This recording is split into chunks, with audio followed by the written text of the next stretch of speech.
पाकिस्तानी सेना ने सैन्य बुनियादी ढांचे को निशाना बनाने के इरादे से पूरी पश्चिमी सेना पर भारतीय वायु क्षेत्र का कई बार उल्लंघन किया। भारतीय सशस्त्र बलों ने काइनेटिक्स व नॉन काइनेटिक साधनों का उपयोग करके इनमें से कई ड्रोन्स को मार गिराया। प्रारंभिक रिपोर्ट्स से पता चलता है कि वे तुर्की के असीस गार्ड सोंगर ड्रोन्स हैं। एक असफल अकारण ड्रोन और मिसाइल हमला करने के बावजूद पाकिस्तान ने अपना नागरिक हवाई क्षेत्र बंद नहीं किया। पाकिस्तान अपने नागरिक विमानों को ढाल के रूप में इस्तेमाल कर रहा है, जबकि उसे अच्छी तरह से पता है कि भारत पर उसके हमले से हवाई रक्षा की तीव्र प्रतिक्रिया होगी। Do switch off your mobile phones before I begin. Good evening, ladies and gentlemen. I welcome you to this press briefing by Foreign Secretary Shri Vikram Misri on the ongoing developments around Operation Sindoor. We are also joined by Colonel Sophia Qureshi and Wing Commander Vyomika Singh. With that, I hand over the floor to Foreign Secretary. Sir, over to you. Thank you, Randeep. नमस्कार, good afternoon, आप सबका स्वागत है। और मैं सबसे पहले अनुरोध करूंगा कर्नल सोफिया कुरैशी से कि वो आपको आज तड़के सवेरे से हुई घटनाओं से अवगत कराएं। Colonel Qureshi. Thank you sir. नमस्कार। 8 से 9 मई 2025 की मध्य रात्रि को पाकिस्तानी सेना ने सैन्य बुनियादी ढांचे को निशाना बनाने के इरादे से पूरी पश्चिमी सेना पर भारतीय वायु क्षेत्र का कई बार उल्लंघन किया। यही नहीं, बल्कि पाकिस्तानी सेना ने नियंत्रण रेखा पर भारी कैलिबर वाले हथियारों से गोलीबारी भी की। अंतर्राष्ट्रीय सीमा और नियंत्रण रेखा पर लेह से लेकर सरक्रीक तक 36 स्थानों पर 300 से 400 लगभग ड्रोनों का इस्तेमाल घुसपैठ का प्रयास करने के लिए किया गया। भारतीय सशस्त्र बलों ने काइनेटिक्स व नॉन काइनेटिक साधनों का उपयोग करके इनमें से कई ड्रोन्स को मार गिराया। इतने बड़े पैमाने पर हवाई घुसपैठों का संभावित उद्देश्य वायु रक्षा प्रणालियों का परीक्षण करना और खुफिया जानकारी इकट्ठा करना था। ड्रोन के मलबे की फोरेंसिक जांच की जा रही है। प्रारंभिक रिपोर्ट्स से पता चलता है कि वे तुर्की के असीस गार्ड सोंगर ड्रोन्स हैं। इसके उपरांत रात में पाकिस्तान के एक सशस्त्र यूएवी ने भटिंडा सैन्य स्टेशन को निशाना बनाने की कोशिश भी की, जिसे पकड़ा गया और उसे निष्क्रिय कर दिया गया। पाकिस्तानी हमले के जवाब में पाकिस्तान में 4 हवाई रक्षा स्थलों पर सशस्त्र ड्रोन्स लॉन्च किए गए। इनमें से एक ड्रोन एडी रडार को नष्ट करने में सक्षम रहा। पाकिस्तान ने जम्मू कश्मीर के तंगधार, उरी, पुंछ, मेंढर, राजौरी, अखनूर और उधमपुर में भारी कैलिबर आर्टिलरी गन और सशस्त्र ड्रोन्स का उपयोग करके नियंत्रण रेखा के पार गोलीबारी भी की, जिसके परिणाम स्वरूप भारतीय सेना के कुछ जवान हताहत हुए और घायल हुए। भारतीय जवाबी कार्रवाई में पाकिस्तानी सेना को भी बड़ा नुकसान पहुंचाया गया। इसके अलावा पाकिस्तान का गैर जिम्मेदाराना व्यवहार फिर से सामने आया। 7 मई 2025 को रात 8:30 बजे एक असफल अकारण ड्रोन और मिसाइल हमला करने के बावजूद पाकिस्तान ने अपना नागरिक हवाई क्षेत्र बंद नहीं किया। पाकिस्तान अपने नागरिक विमानों को ढाल के रूप में इस्तेमाल कर रहा है, जबकि उसे अच्छी तरह से पता है कि भारत पर उसके हमले से हवाई रक्षा की तीव्र प्रतिक्रिया होगी। यह भारत और पाकिस्तान के बीच अंतर्राष्ट्रीय सीमा के पास उड़ान भरने वाले अंतर्राष्ट्रीय उड़ानों सहित नागरिक विमानों के लिए सुरक्षित नहीं है। यहाँ स्क्रीन शॉट में पंजाब सेक्टर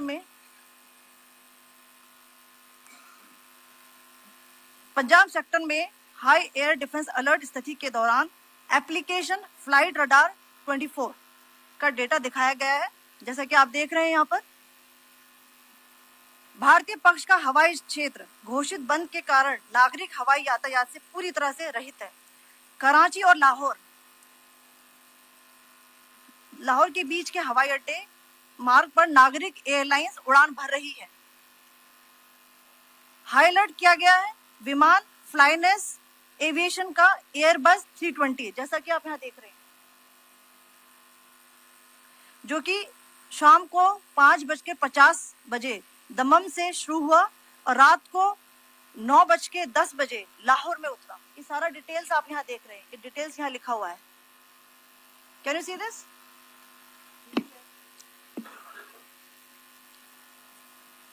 भारतीय वायुसेना ने अपनी प्रतिक्रिया में काफी संयम दिखाया और इस प्रकार अंतरराष्ट्रीय नागरिक विमान सेवा की सुरक्षा सुनिश्चित की। धन्यवाद। जय Hind. So, good afternoon to you all. On the intervening night of 8th-9th May 2025, Pakistan military carried out multiple violations of Indian airspace along the entire western border with an intent to target military infrastructure. Pakistan military also resorted to firing of heavy caliber weapons along the line of control. Along the international border and line of control, drone intrusions were attempted from Leh to Sar Creek at 36 locations with approximately 300 to 400 drones. Indian Armed Forces brought down a number of these drones using kinetic and non-kinetic means. The possible purpose of these large-scale aerial intrusions were to test the AD systems and gather intelligence. Forensic examination of the drone debris is being undertaken. Preliminary reports suggest them to be of Aziz Guard Songa drone of Turkey. Later in the night, an armed UAV of Pakistan attempted to target Bhatinda military station, which was detected and neutralized. In response to the Pakistani attack, armed drones were launched at 4 air defense sites in Pakistan. One of the drones was able to destroy an AD radar. Pakistan also carried out artillery shelling across the line of control using heavy caliber artillery guns and armed drones at Tangdhar, Uri, Poonch, Mendhar, Rajouri, Akhnur and Udhampur in Jammu and Kashmir area, which resulted in some losses and injuries to Indian Army personnel. Pakistan Army also suffered major losses in Indian retaliatory fire. Additionally, Pakistan's irresponsible behavior again came to fore. Pakistan did not close its civil airspace despite it launching a failed unprovoked drone and missile attack on 7th May at 8:30 hours in the evening. Pakistan is using civil airliners as a shield, knowing fully well that its attack on India would elicit a swift air defense response. This is not safe for the unsuspecting civil airliners, including the international flights which were flying near IB between India and Pakistan. The screenshot we just showed and we shall share with you, it shows the data of the application Flight Radar 24 during a high air defense alert situation in the Punjab sector. As you have seen, the airspace on the Indian side is absolutely devoid of civil air traffic due to our declared closure. However, there are civil airlines flying the air route between Karachi and Lahore. Amongst the other civil aircraft that you can see, we have highlighted an aircraft which is Airbus 320 of FlyNAS Aviation, which was originated from Dammam at 1750 hours and landed later at Lahore at 2110 hours in the night. Indian Air Force demonstrated considerable restraint in its response, thus ensuring safety of international civil carrier.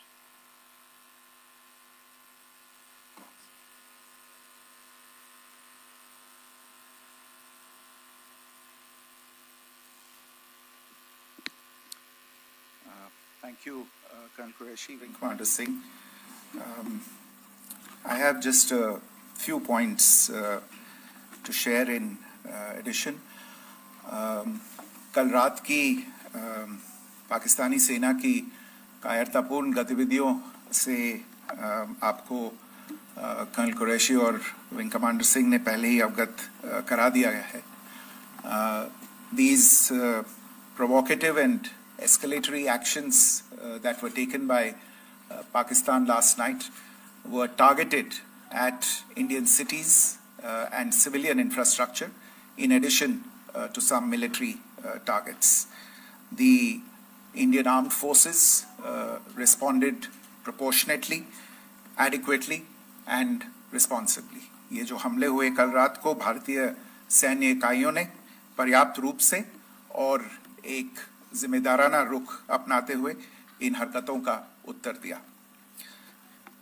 What I want to underline is that the official and blatantly farcical denial of these attacks that Pakistan carried out by the Pakistani state machinery is yet another example of their duplicity and the new depths that they are plumbing in their quest for disinformation.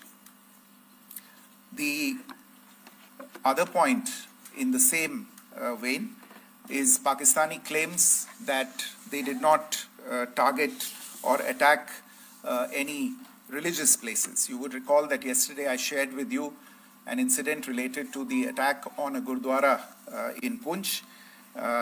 Instead of owning up to these attacks, Pakistan made the preposterous and outrageous claim that it was the Indian Armed Forces and the Indian Air Force that was targeting cities like Amritsar and trying to put the blame on Pakistan. This is nothing but a desperate attempt by Pakistan to disown its acts of aggression, but it is also true to type in its effort to deceive and mislead the world. It will not succeed.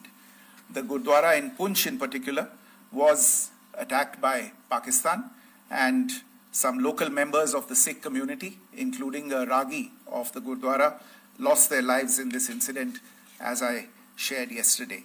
TV पर आप इस हमले के चित्र देख सकते हैं.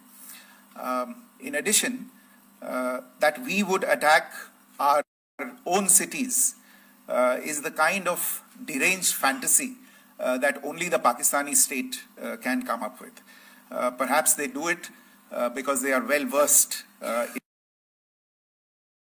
in such action as their history would show. The last point I wanted to make this evening is again this disinformation that is coming from Pakistan about India targeting the Nankana Sahib Gurdwara through a drone attack. This is again yet another blatant lie and part of Pakistan's disinformation campaign. As we saw in the Pahalgam attack, Pakistan is again trying desperately to impart a communal hue to the situation with an intention to create discord. Again, we are not surprised. India's steadfast unity in itself is a challenge to Pakistan. Let me stop there. I have time only for a few questions and be happy to try and answer them. First, I call Siddharth. Siddharth, please. Hi, sir. I'm Siddharth from Beyond. So this is Siddharth, behind, please. The other Siddharth. yes. Hi, sir. I'm Siddharth from CNN News 18. Sir, I only want to know from you the status of Kartarpur corridor. Is it open or not? If you can.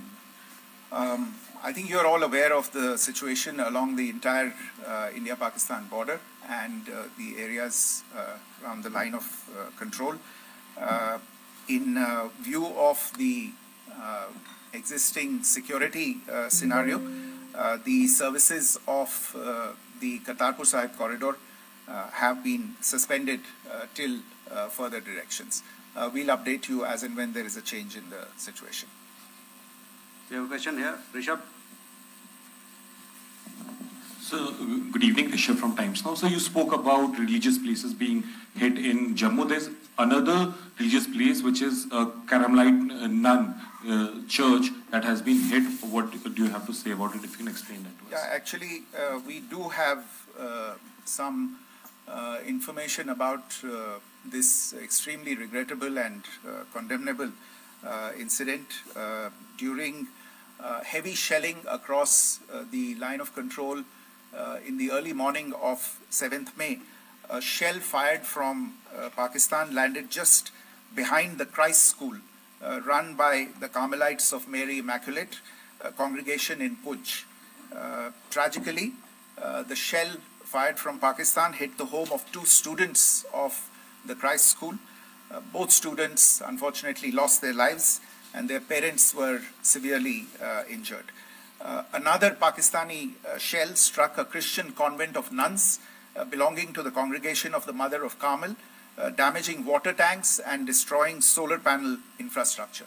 Several priests, nuns, school staff and local residents took refuge in an underground hall beneath the Christ School during the shelling by Pakistan. The school happened to be closed at the time, fortunately. Otherwise, more losses would have occurred.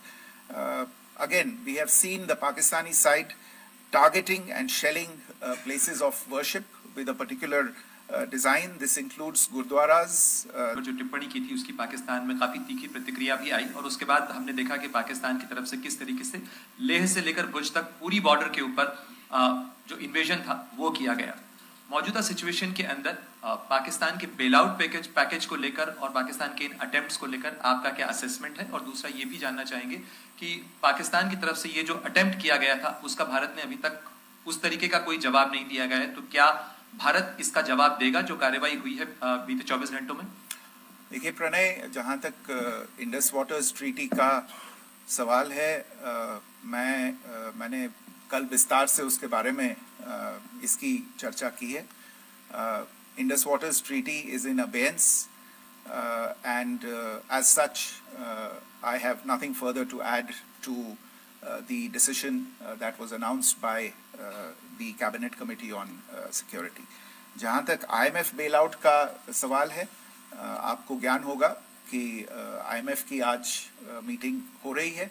हम वहाँ पे अपना पक्ष रखेंगे और जो हमारा मत है इन चीज़ों को लेके वहाँ पे साझा करेंगे दूसरे मेंबर्स के साथ। ये बोर्ड पे निर्भर है कि वहाँ पे क्या निर्णय होता है। और जहाँ तक जो कार्रवाई हुई है उसका जवाब देने का जो आपने जो प्रश्न उठाया है, जो आज ब्रीफिंग हुई है, जो आपको सूचना मिली है, मैंने भी कहा है कि जो आज सवेरे तड़के सवेरे जो गतिविधियां हुई, भारत ने उनका एक जिम्मेदाराना पूर्ण तरीके से और एक पर्याप्त तरीके से उसका जवाब दे दिया है। सिद्धांत। Hi sir, Siddhant from WION. Sir, the External Affairs Minister has spoken to many of his counterparts around the world. Yesterday he spoke to the US Secretary of State Marco Rubio. So what were the key areas of conversations during that call? Yes, the minister had a conversation with the US Secretary of State. As you can imagine, the focus of discussions was the terrorist attack in Pahalgam and the response that India mounted after that on the 7th of May. The Secretary of State shared his thoughts on these developments with the minister. The minister deeply appreciated the US's commitment to work with India in the fight against terrorism, and he also underlined the targeted measures that India had taken in connection with Ops Sindoor. The minister also underlined that India would firmly counter any attempts at escalation from there. But in follow-up to that, as you are aware, there have been a number of other conversations.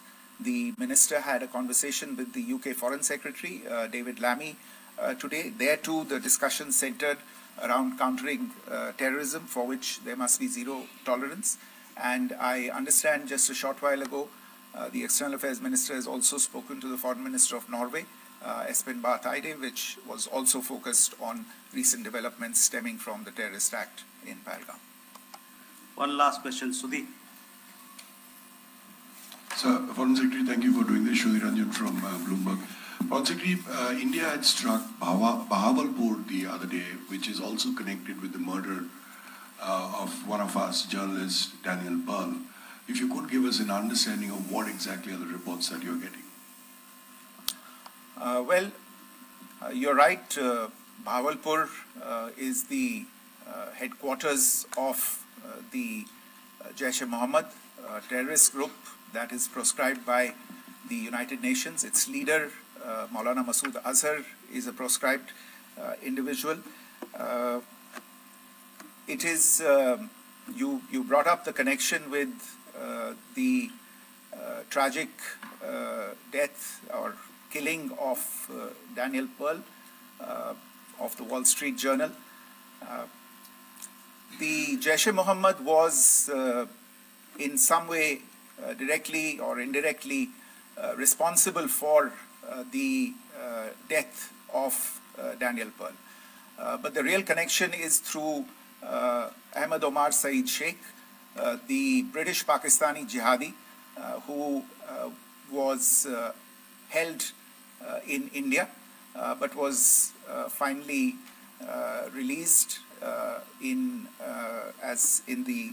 2000, and he was the person who lured Daniel Pearl to his eventually leading to his murder. So these are all obviously connected figures, connected individuals, connected institutions, and the attack on Bahawalpur, on that facility of the Jaish-e-Mohammed in Bahawalpur is, I would imagine, a fitting part of this unfortunate incident. Thank you all. Thank you, sir. With that, we come to the closure of this press briefing. Thank you very much.